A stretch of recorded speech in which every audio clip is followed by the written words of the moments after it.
Ako nga pala si Rian, ang purong Pilipino pero napagkamalang Arabo. Aray mo, pakak. Kamusta ang buhay-buhay mga busing? At ngayong araw, samahan niyo ako sa isang araw ng aking buhay pagiging kupal, char. Pangarap kong pumaldo at kung paano ko yun maabot, samahan niyo ako.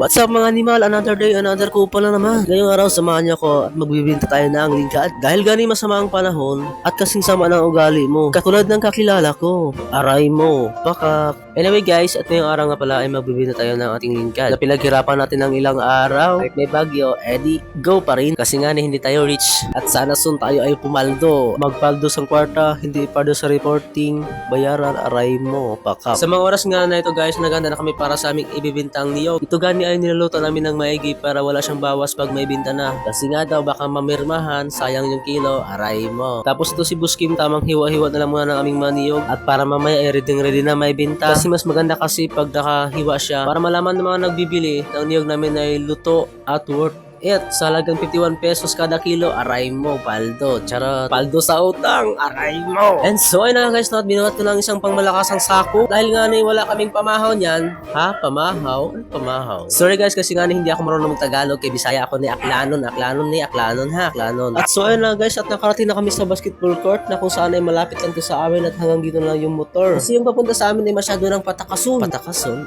Paakyat. Aray mo. Sorry guys. Paano to guys? Hindi ako marunong mag-Tagalog. Kay Bisaya basta maintindihan, goods na yun. By the way guys, tingko nga pala sa mga sumusuporta sa akin, no? Kung tayo tawan, baka magmawig kakabuhi, agulping.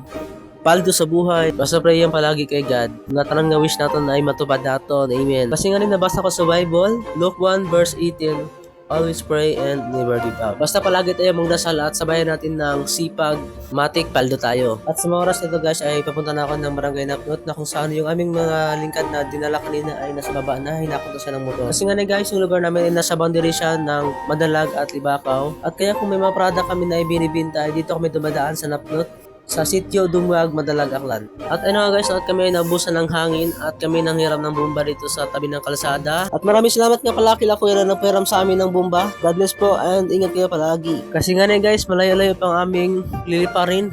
Liliparin? Kasi nga guys, ay malayo pang aming ibabiyahe kasi yun ay nasa poblasyon Madalag. At kami ay nasa kalsada pa lang at papunta na ng Madalag. And so yun guys, at andito na kami sa palatandaan na kung saan ay nasa Madalag ka na. At makikita mo ang kanilang napakagandang tulay na simulo na malapit ng kanilang kapis at sana makangay, aray mo. At shoutout nga pala sa aming driver na si Boss Kim. Maraming salamat Boss Kim. At ayun nga guys, nakakati na kami dito ngayon sa poblasyon Madalag, Aklan. At kami magbibinta na ng aming lingkad. At tamang video muna ang kupal habang wala pa si Manong. And so ayun guys, at nakarating na si Manong at kinikilo na niya ang aming lingkad na ibinibinta sa kanya. At nasa around 190 kilos at walang merma, walang bawas kasi nga daw maganda yung kalidad ng lingkad namin. Uy! So ayun, at si Boss Kim tinulungan niya si Manong sa pag-asikaso ng lingkad kasi nga daw ay bagong kain si Manong. Kasi nga delikado bad for health.